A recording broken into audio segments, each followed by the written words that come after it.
Hello, everybody. Thank you for listening to my lecture. I am Dr. Slawomir Dobrzanski. I teach piano at Kansas State University in the United States. It is a pleasure to be part of this international piano symposium.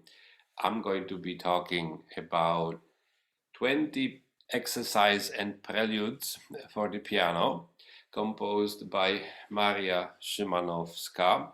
There's quite a bit of material here, and I will also attempt to play some of it for you. I don't play all of these pieces currently, but I recorded them about a decade ago. Well, let's just proceed immediately to our topic because it might be quite a lengthy experience. So we'll see what happens.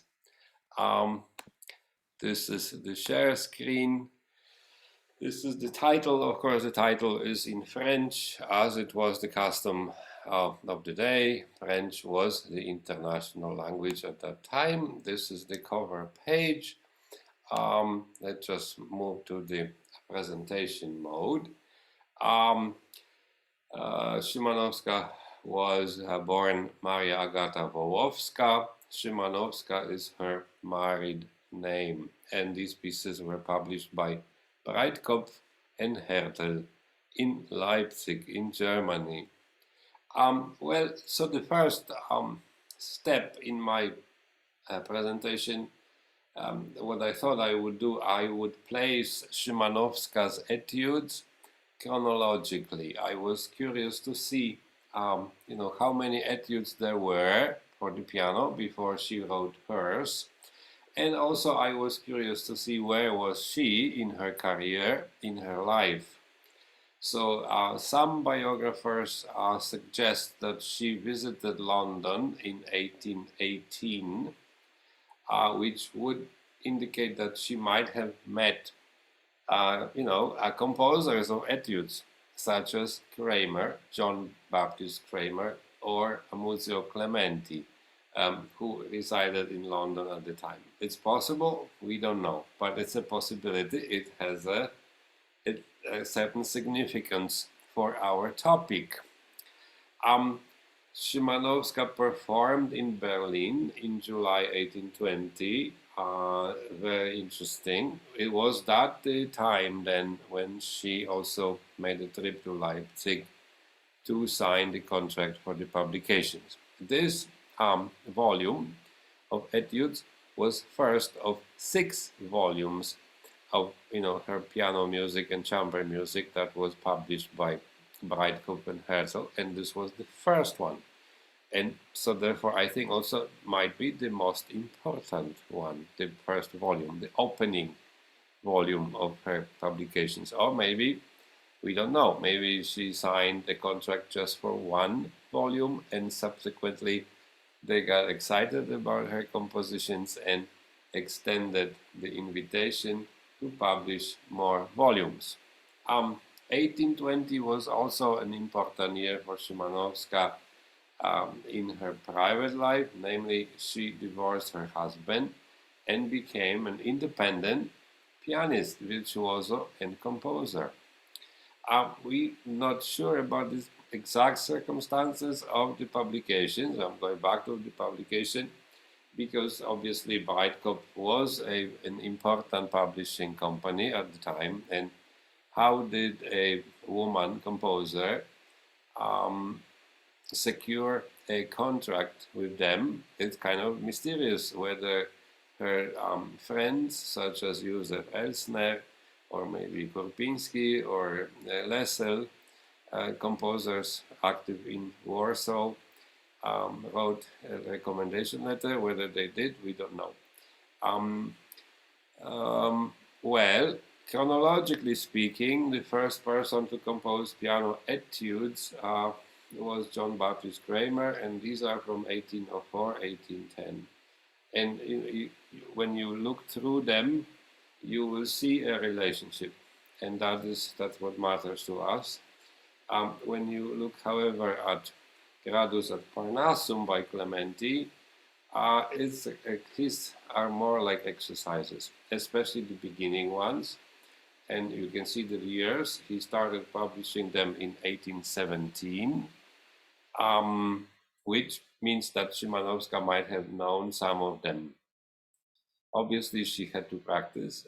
She had concerts, and she was using some sort of a textbook with exercises. We think about other composers such as Moscheles composed etudes only after 1825, so his etudes have no meaning for us here. And Hummel's etudes were published later when he settled in Weimar, I think. And then his 24 preludes in all major minor keys are very, very short exercises and kind of two-liners. Okay, so then you think about Czerny and the entire reputation, the entire school of practicing etudes is based on Czerny, but it appears that his reputation as etude composer was established later. Okay, I was trying to establish the year of composition for Opus 161, and before the earlier works by Czerny are not etudes, are all kinds of pieces, sonatas, variations, rondos, but not etudes. And I could not find a date for Opus 161. But you think about what we know today, we start playing into 800s, 840, and so on. We all play the later etudes by Czerny. What I'm trying to say is, in all likelihood, Czerny's output had no significance, no meaning, no influence on Szymanowska when she sat down to compose her exercises and preludes. Well, this is a brief look here at the pieces. What are the tempos? You can see a lot of moderato. The tempos are varied. These are the first 10. You look at the meters, many 6/8 meters or meters based on triplets. This is the rest of them. There is one presto, number 18. But in general, there's a certain variety and not many allegros here. I don't see an allegro, which means certain departure from classical traditions, right? Because allegro, everything was allegro in Mozart. And suddenly we have moderato, agitatos, scherzandos, vivaces, almost like I don't know if she was aware of that. There is no allegro here. Well, let's look at the key distribution, however, of the etudes is very classical. Most of them B flat major, E flat major, F major, and then even D major is represented very well, which are all extremely Beethovenian and classical keys. There is very little of minor, and it might be the old classical definition of music, and minor keys are kind of dangerous for your soul. They might lead to depression. But there is plenty of minors in her compositions because the compositions are modulating all the time because they are actually exercises. Well, at midpoint we have E flat minor, very interesting. Right at midpoint in the 20 exercises we have an E flat minor key. It obviously stands out here. Let's keep going. Well, I also looked at what words is she using in her expressive commentary, or indications. Okay, so we have a lot of crescendo, diminuendo, rallentando, but her own seem to be ben marcato, repeats a few times. Piano ma ben marcato seems to be different from piano e legato. Okay, so we start following her mind as a composer. But in that sense, she is not necessarily writing like a composer. She is writing like a pianist who is a performer. Although at that time, in 1819 or 20, she did not have yet that major success, international success. But she is a performer. She knows the difference between ben marcato, piano ben marcato, piano legato, right? We Here, let's see.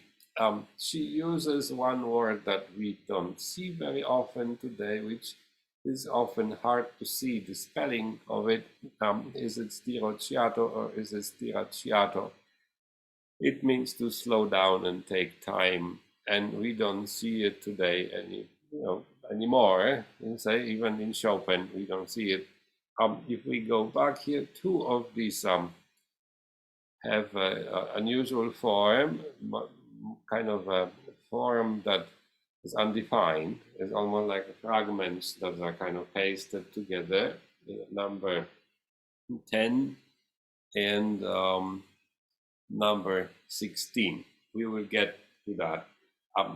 Mostly the form is an exercise form, which means we have a very nice, attractive musical motive or character, and that motive appears in many keys. But she is trying to be not formulaic about it. She's trying to get away from the exercise mode, which is kind of repetitious and boring.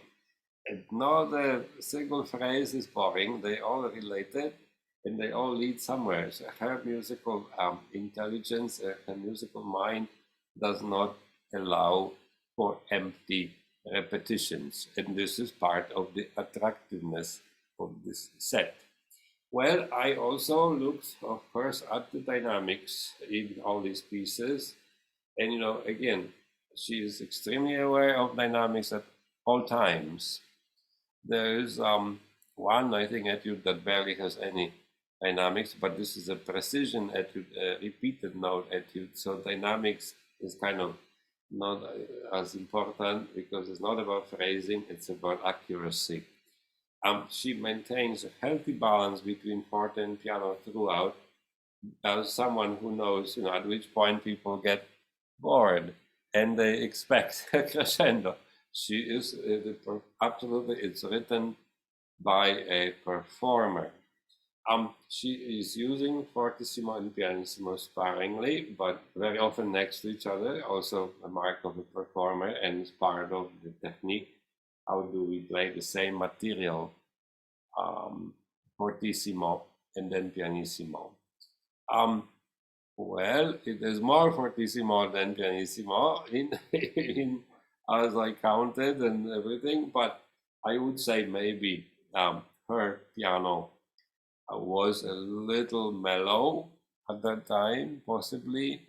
So a certain brilliance was more valued than mellow tones. So it's just a possibility, my own speculation. The form I just talked about, we find a good motive, let's say even a nice melody, and that melody will be repeated throughout in many keys, very often completely unexpected keys. And at some point, we will return to the tonic, perhaps with a variation, with a counterpoint or some twist or added voice. And then there will be a coda. Sometimes her codas are very long and she's a little bit struggling with them. Well, let's proceed to the first piece. Now we will focus on each. This is the first piece, opening piece, which is very often compared with Chopin's Opus 10, number 8.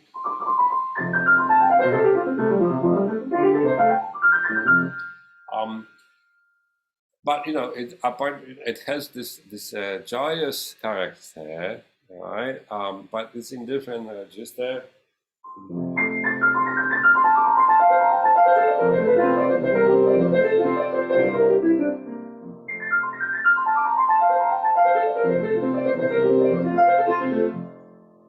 that goes to D minor, which that Chopin piece also does, which is quite interesting, striking. Immediately you can see how spread out the hand has to be, and how independent the fourth and the fifth fingers have to be to get done the 5/4. Well, it's written 5/4/3/2/1, which is kind of really hard to play that way. The finger numbers and the pedalings are very often not quite correct. The technology of printing was not very advanced. One mistake would be hard to correct one number, and pedal markings are not very clear. They appear, but they are sometimes written in the middle of the stuff. And they're not very clear. Coda here, I've noticed this.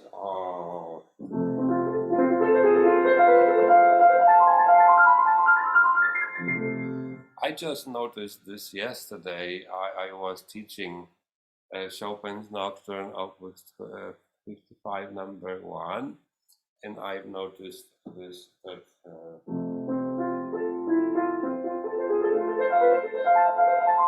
this is from Szymanowska's Etude number 1. And these kind of small discoveries with this set happen all the time. And the relationship is striking. Okay, so this is her first etude in the past tempo vivace. It's actually looking even at the broken chords in the left hand, almost like those who have a small hand, please do not enter. Almost this kind of situation. And there are more pieces here in that set that require, I would not even say big hand, a huge hand. We will see them in a second. Let's see what the number 2 is. This is an etude on quick ornaments and precision in ornaments. Lots of parallel thirds for both hands and quick changes of tonality. I will just play the beginning.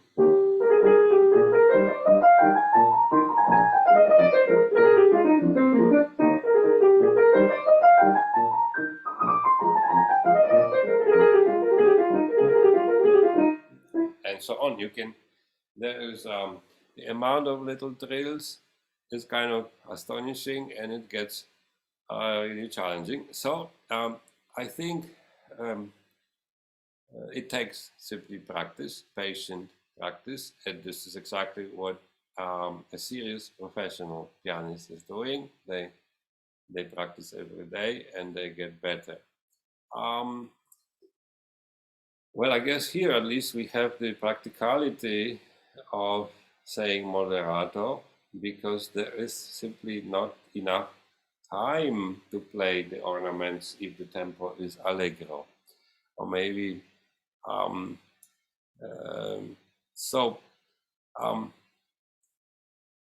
let's see what number 3 is. Number 3 is again moderato, and you can just see immediately. You don't need to even play anything, that this is a direct predecessor of this.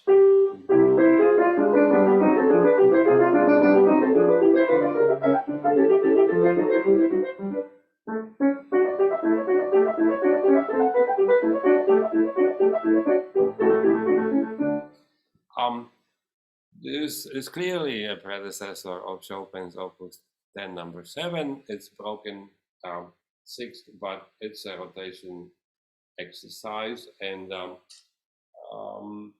it's not too long, but it changes registers a lot. So it takes also serious practice. Number 4 is one of my favorite etudes here. Uh, Maybe because it's so individual, it doesn't seem to have any like influence on Chopin, or it's a kind of Szymanowska, as Szymanowska, pure style, her own style. It is an etude on rapid changes of register and parallel thirds, and also left hand is uh, jumping around a lot. And I wonder, with the culture of the day being that piano music was not expected to be memorized, it's very hard to imagine playing this. It's possible, but it's actually much more difficult to play this particular piece with music, and it's easier. It would be much easier just to memorize. So,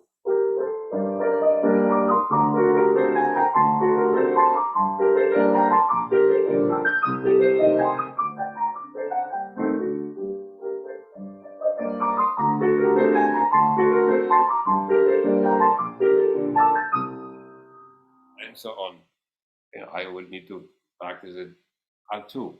But you can see it's quite busy, and it's very attractive. Um, and I would definitely recommend this piece for students, intermediate, upper intermediate level. The chance of hurting your hand here are very small, but it teaches you accuracy and a quick keyboard choreography. I mean, geography of the keyboard is actually very useful.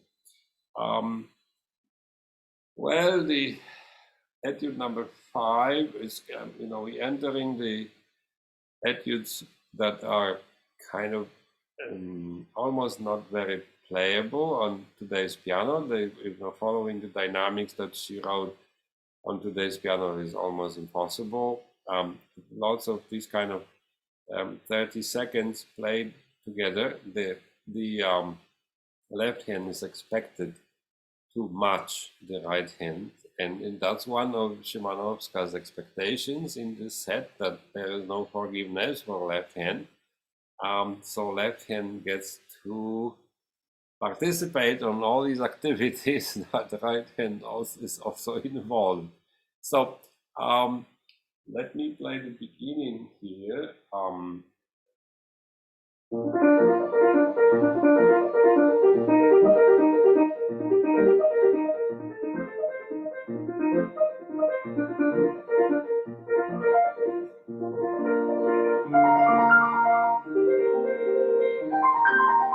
so on.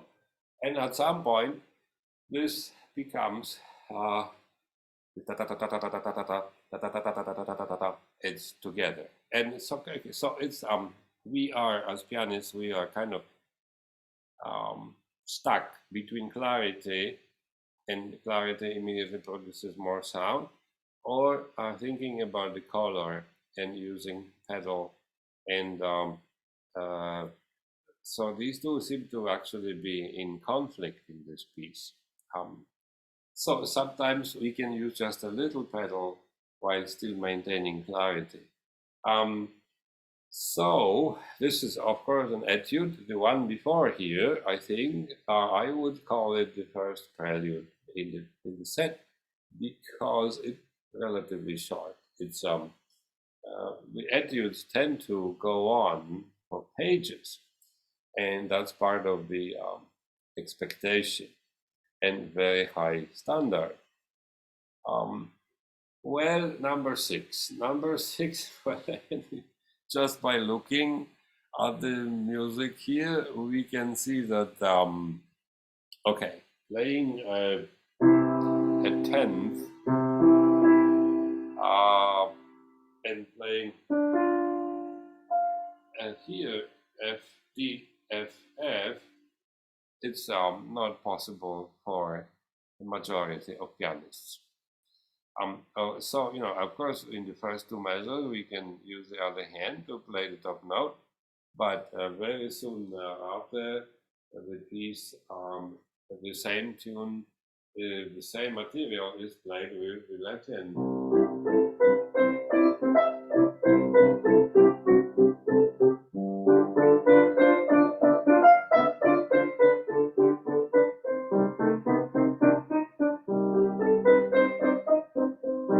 And so on. So there's this expectation that the player, the performer, has a huge hand. And of course, we don't want to play too slow because it's dragging a lot and it's kind of becoming boring and repetitious. And it's kind of a trap because on page 3, she suddenly introduces thirds in 30 seconds. And so when we played the 16 notes on the faster side, then we won't make it in 30 seconds. So this etude, I would say, it's kind of, I can be disqualified as not not appropriate for average humans. Well, number 7, scherzando. Again, it might be a prelude. It's because it's kind of the element of exercise is not present here. It's more musical with and it's also short. And it's one of the best. The G minor is my favorite, and now this is my next favorite, F major.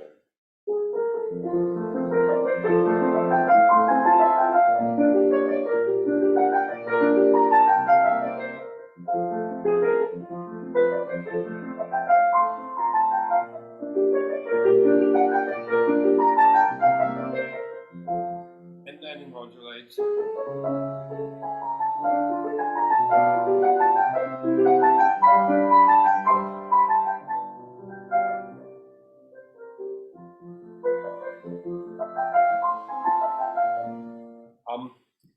It's very beautiful. And again, for me personally, I see Szymanowska here.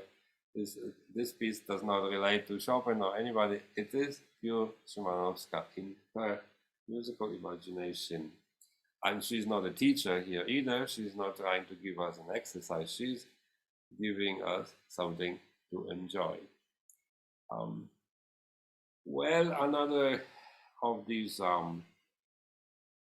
potentially dangerous physically etudes by Szymanowska, you can see that the span of the hand, the 2-5 there is and clearly it is marked that the right hand is supposed to play the first E flat, is not supposed to be taken over by the left hand, right? So this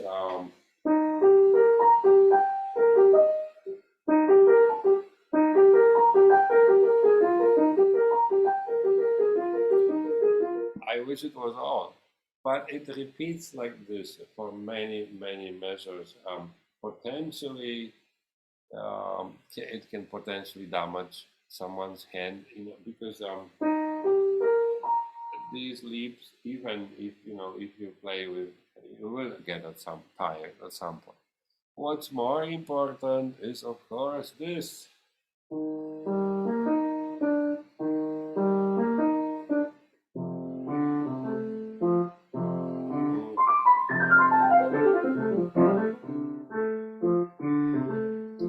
That motive, da da da da, well, it does definitely look like it was a source of inspiration for Chopin for his Opus 10, number 8.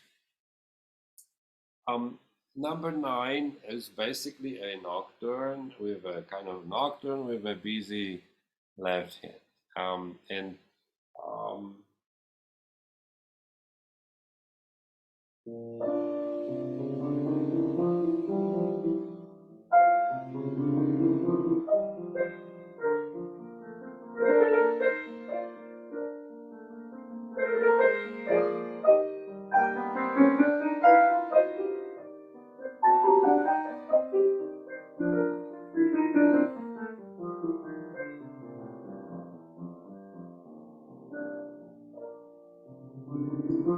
so what we hear is a busy left hand, but it has to be very gentle. And as I was talking before, piano legato is exactly the are exactly the words that we need here, right?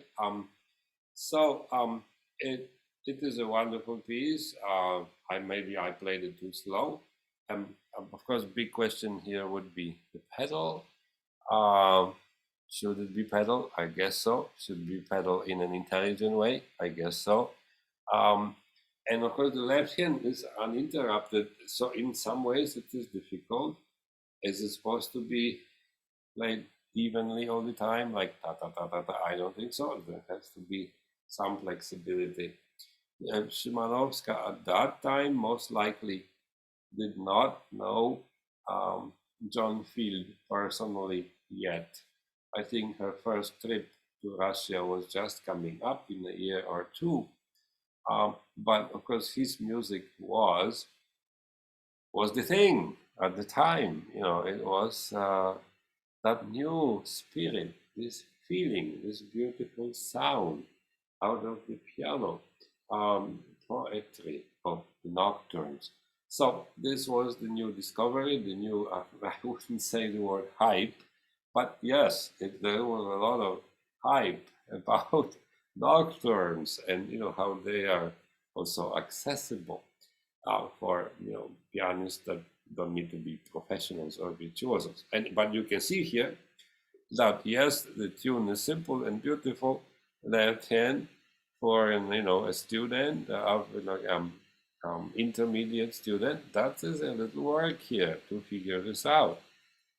Um, well, number 10 is the prelude, and I think here we have glimpses of something that is less of an exercise. That is definitely not an exercise. This is a departure from the world of exercising, and she gives us the chance to exercise or practice the expressive aspects of the piano.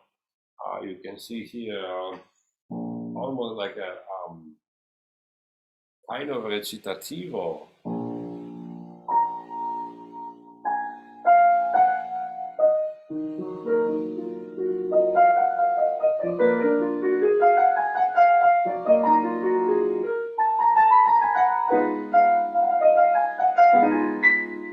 And then big scale and so on. And so suddenly she wants to have a slow movement in the midst of all these moderatos and vivaces, right? A little stop, a little reflection. Um, um, well, it's a very interesting piece, and it's played in so many ways by so many different pianists. Everybody has a different take on this piece. Some people play it more agitato. Some people play it just beautifully but slower. So it's a now what pianists like. They like being left alone for a while and having a chance to make up your own mind how you feel about this piece.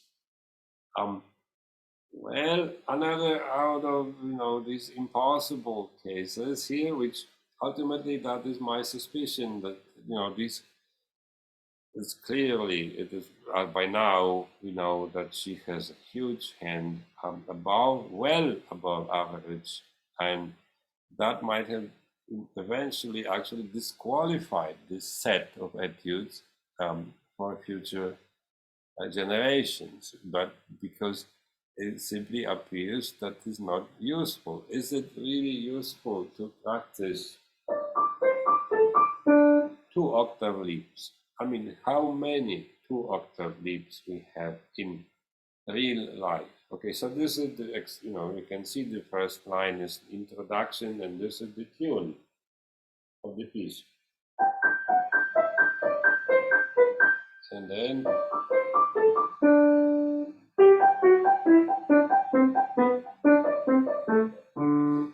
this also, suddenly you have confuoco, and so she wants something fiery and something energetic, while we are kind of limited with what we can really do.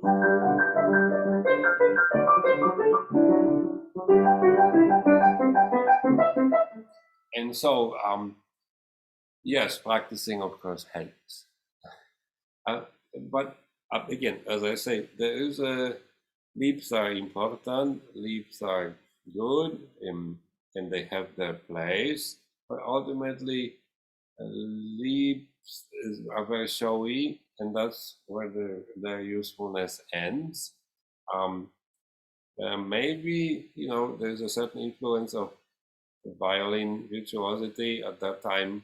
Paganini was that hero of violin, but I don't think he's made it to Warsaw at that time. He was in Warsaw a little later, a few years later. Um,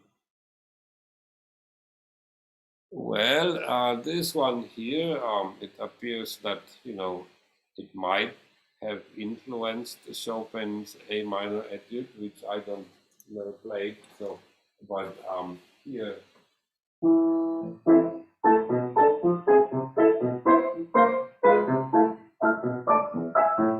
And so on. This one is easy.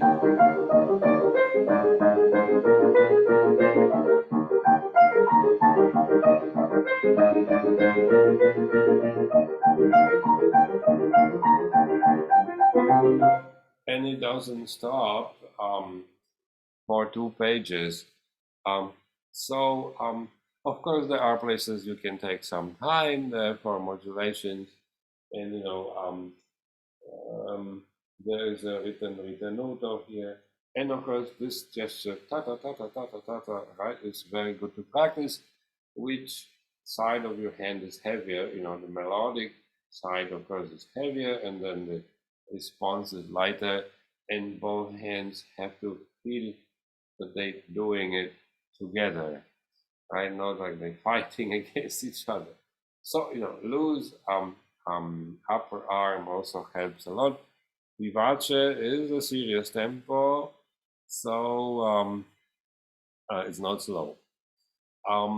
Whether to use pedal here, maybe occasionally for color change, but no, this is an etude on staccato, precision, right? Okay. Scherzo, this one is one of my favorites because it's the simple premise of this is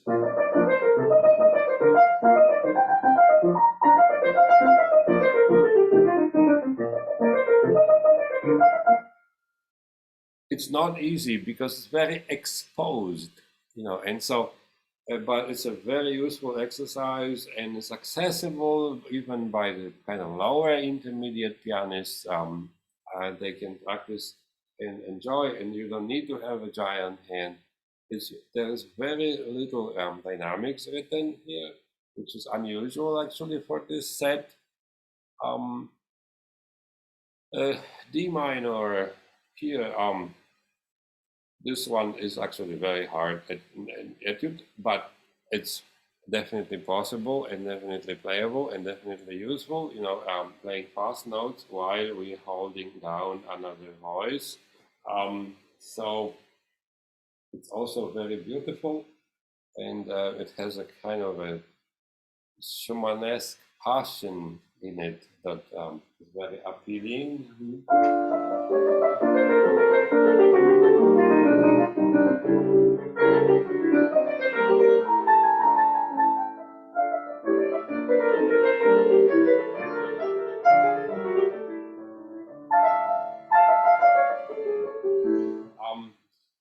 Just kind of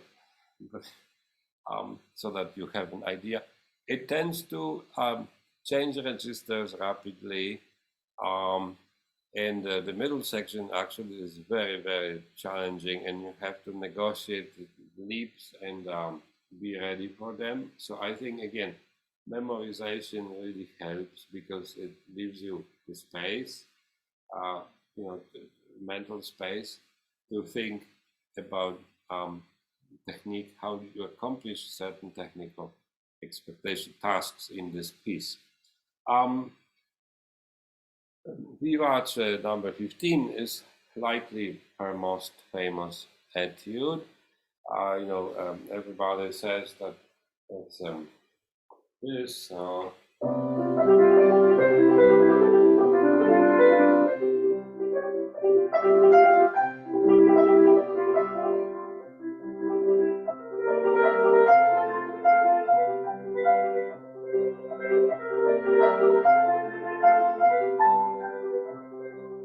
But this is related to this.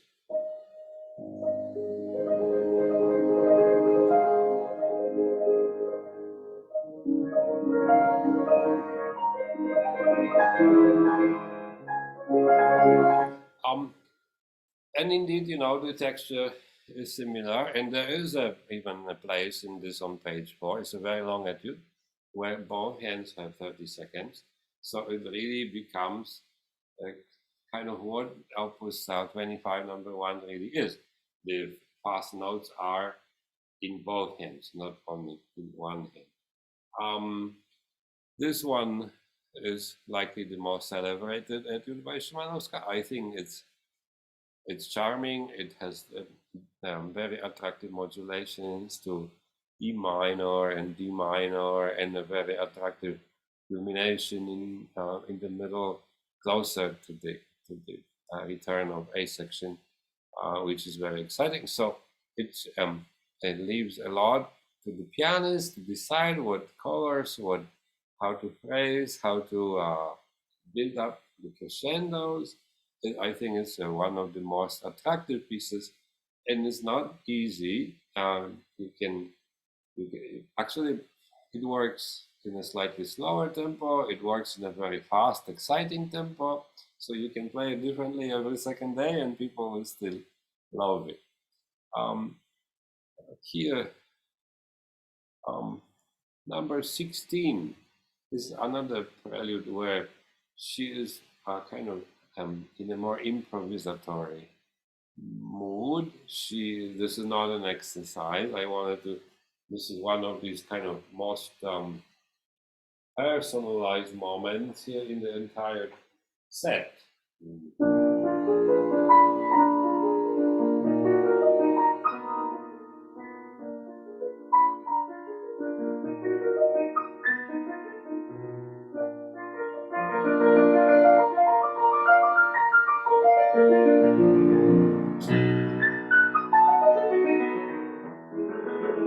That sudden I wouldn't even call it modulation, certainly not modulation, sudden shift from B flat major to B major is shocking.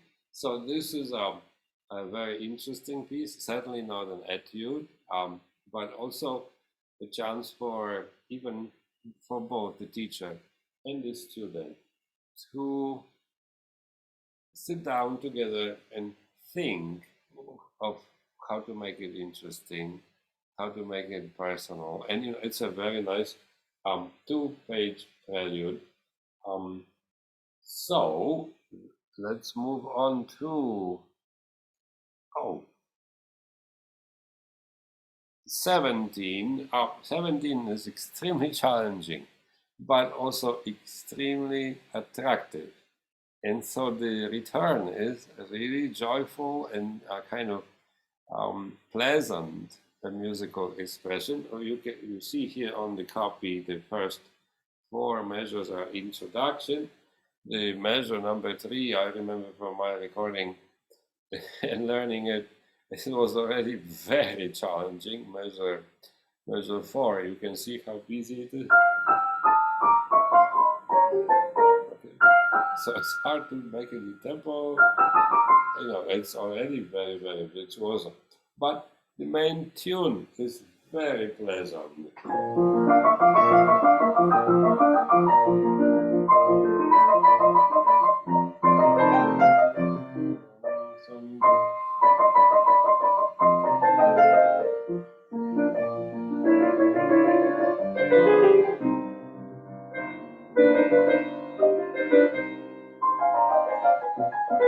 Well, I can play it. I currently don't have it in my repertoire, but I remember that I loved this etude because of kind of carefree character and brilliant pianist. But this is actually a rather dangerous attitude. Technically, you have to think all the time about relaxing your wrist and not getting stuck between keys. So it takes a lot of slow and patient practice for this attitude to become comfortable. I think in level of difficulty, I even suspect it is more difficult than this.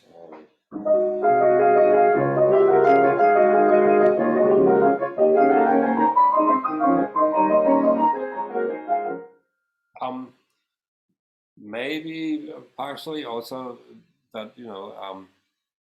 she was writing more with an idea of her own hand, and Chopin had this intuition about what would work for most hands. And very few of his, if any, of his pieces are simply not fitting an average hand. So partially because of that, Szymanowska's number 17 marked Confuoco for convenience. It's extremely challenging and potentially dangerous. It's kind of strange to talk about etudes being potentially dangerous, but because of the how quickly we want to enjoy things today, we have to be careful not to hurt our hand. These things were intended to take time. They were not intended to be learned in 2 weeks. They were intended for a slow practice over a period of 2 months. Okay, that's otherwise it's just simply, I think, really, really irresponsible to think, oh, I will learn this in 2 weeks. Um, well, this is one of the more celebrated number 18. That's the one that is the fastest of all, and it's very exciting.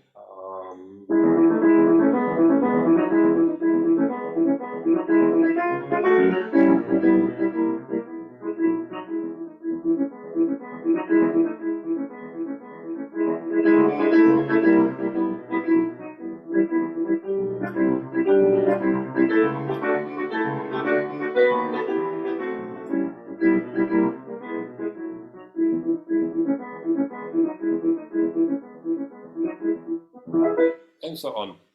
I like practicing it. It's very exciting. It doesn't stop. It's a continuous series of 16 notes, basically. Later on, there are certain leaps and changes of register, so it becomes kind of a show off. But it's challenging, but it's not deadly challenging. It's pleasant for the piano. It's simply one of the best written etudes in the set. Number 18, number 15, and a few others are written in an excellent fashion. Well, number 19 is one of these very attractive preludes.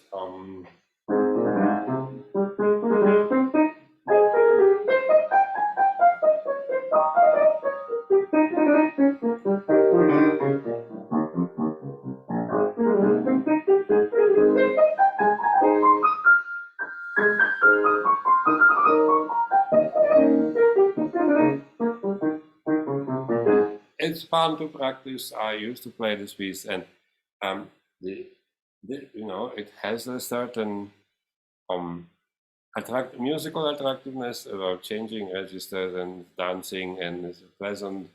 But on the other hand, it is accuracy that matters. The accuracy of this module.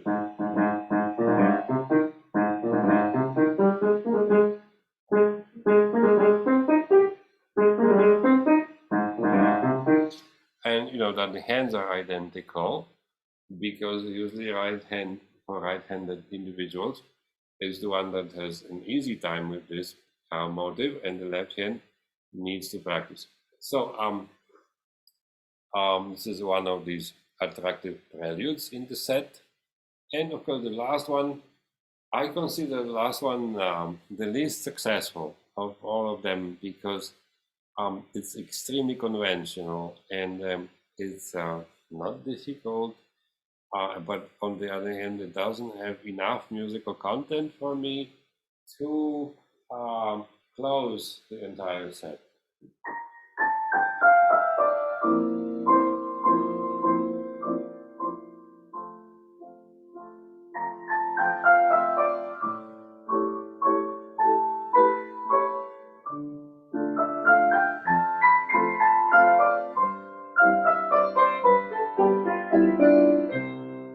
So this kind of, I'd say, a slow romance in F major, kind of, that's what we would think about Hummel, and he's. There are some romances that sound exactly like this, and F major was a popular tonality for that. Um, so I listed all the technical issues and artistic issues. Of course, finger dexterity beyond scales. And actually, if you think about it, you look at Czern's etudes, lots of scales. Look at Szymanowska's etudes, actually, in terms of scales, not many scales.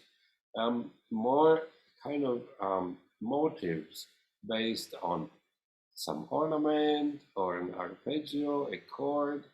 But so this is this kind of finger dexterity. If we have scales, then they better be parallel sixths. Okay, fast tempos, yes, of course.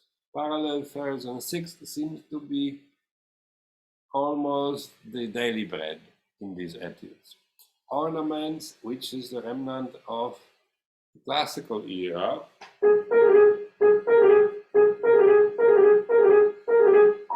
that we want very precise and clear ornaments.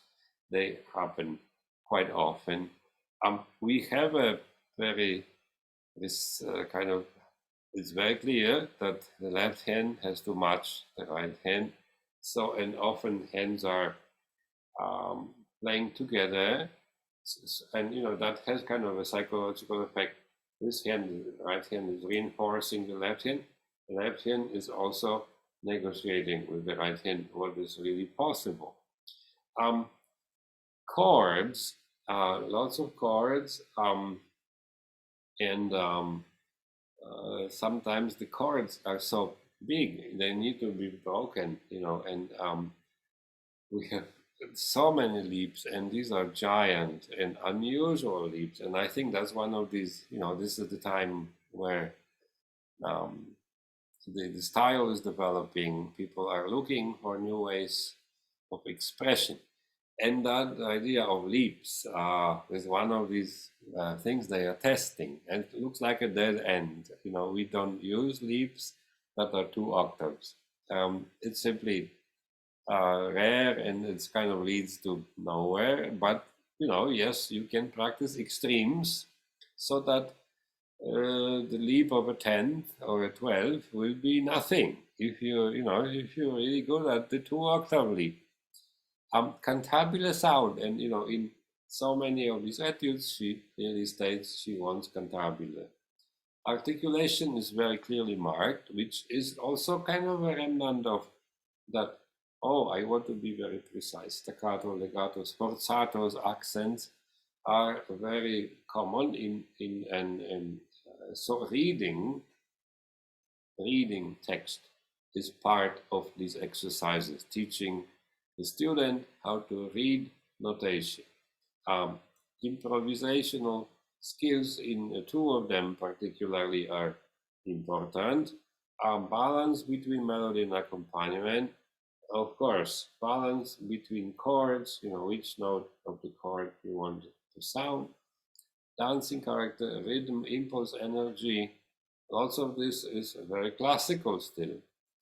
Pedal is sometimes indicated, but I think pedal is left more or less to the performer, the decision.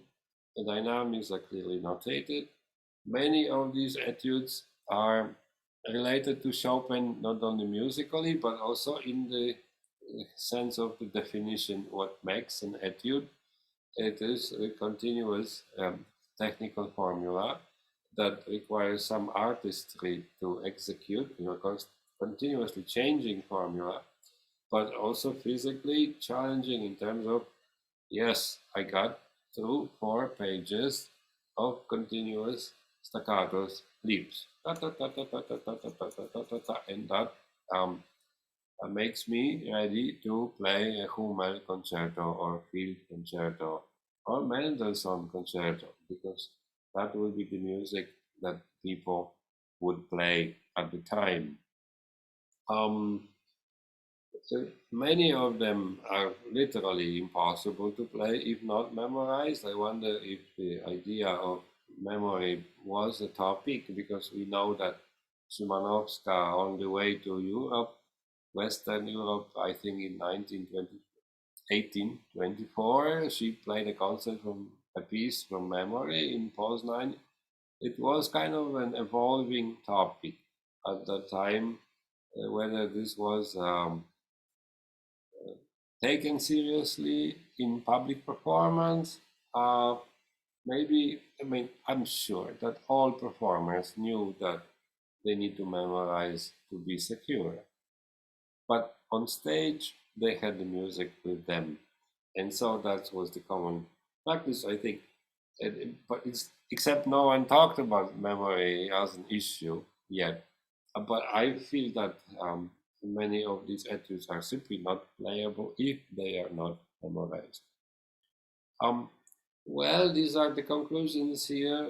This is where Maria Szymanowska is in 1820, musically. She has one more decade of creativity, many pieces, because we don't know if the next 5 volumes of music that were published by Breitkopf in chronologically, if this is the chronological order in which pieces were composed.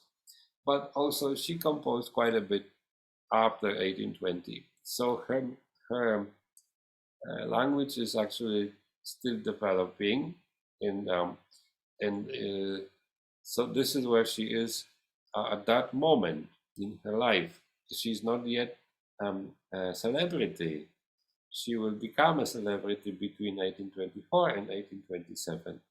Um, we have, this is kind of a lab situation. This is her own pianistic lab. We can imagine that she would practice. This is her own personal take on piano technique. That's what she would consider important to practice.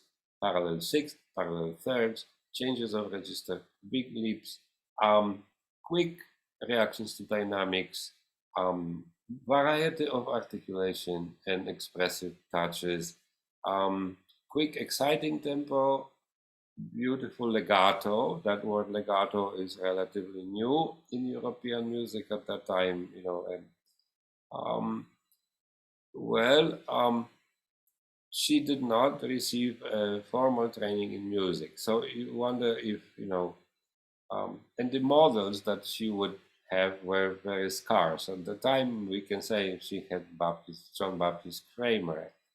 And that lots of these things that we see in this set are very inventive for the time. And, that was, it's in some ways, not being trained was helpful because she was more free in her expression. You can even say that if she was sent to a conservatory, she would probably deliver exercises like Clementi, and here she was actually a completely independent composer.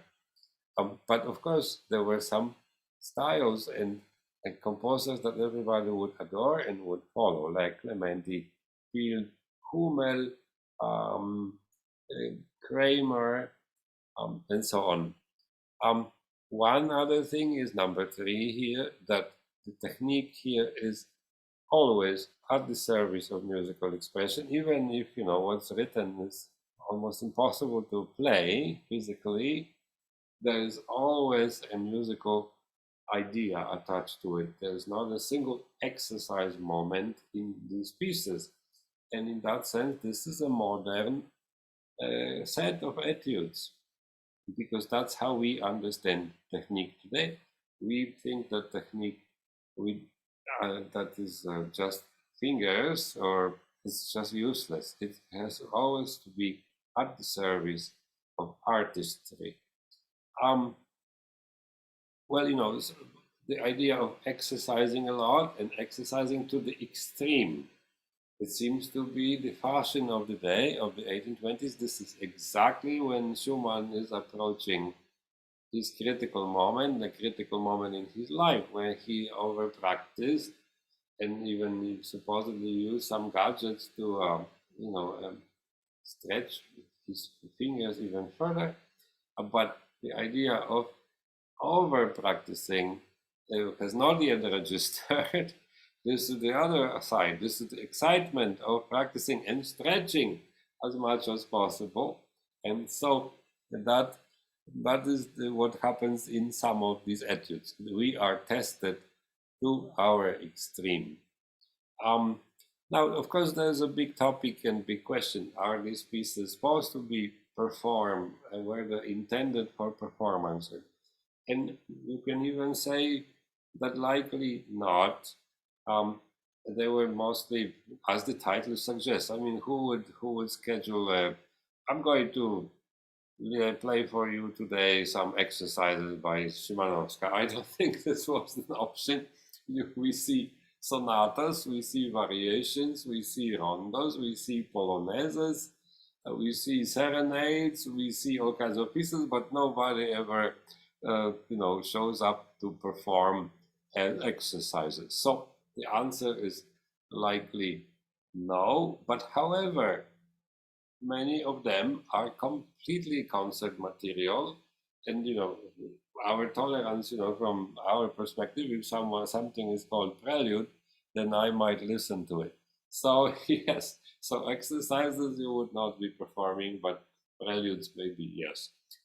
I think a set of 6 or 7 can be extremely attractive and extremely eye-opening in regards to this extremely creative um, kind of a composer uh, living in at the peripheries of Western Europe, in small town of Warsaw. So when I perform them, I always perform other pieces by Szymanowska. The people are really puzzled. Who is this composer and why is this music uh, not played more?